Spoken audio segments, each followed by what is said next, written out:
तो हमारा अगला वर्ड है नॉनचलांट। ओके, इसे प्रोनाउंस कैसे करते हैं? नॉनचलांट। ये एक एडजेक्टिव है, यानी कि एक विशेषण।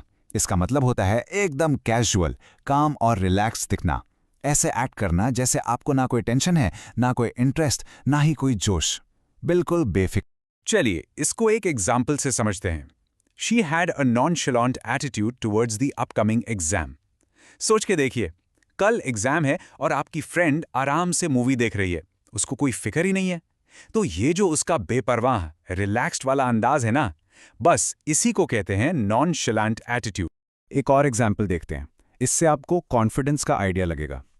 He walked nonchalantly onto the stage as if he did it every day.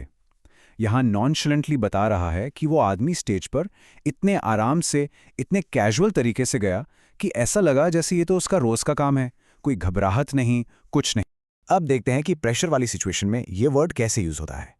Despite the chaos around him, the captain remained nonchalant.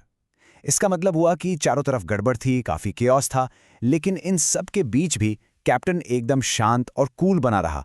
उसने अपनी परेशानी बिल्कुल भी नहीं दिखाई।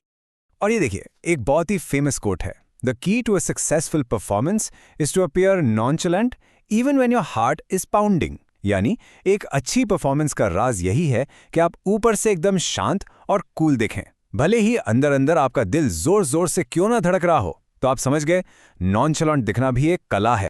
अब नॉनचलांट के कुछ सिनोनिम्स यानी इससे मिलते जुलते शब्दों पर नजर डालते हैं। ये हैं काम, कूल, अनकंसर्न्ड और कैजुअल। ये सारे शब्द उसी बेफिक्र और रिलैक्स्ड वाली फीलिंग को दिखाते हैं। जैसे आप कह सकते हैं, ही seems very casual about it, मतलब लगभग सेम है। और अब आते हैं इसके एंटोनिम्स पर, यानी इसके ऑपोजिट वर्ड्स। वो है एंग्शियस, कंसर्न्ड, वरीड और नर्वस।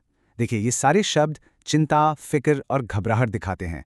तो जहां नॉनचलांट का मतलब है बेफिक्र, इन शब्दों का मतलब है चिंतित।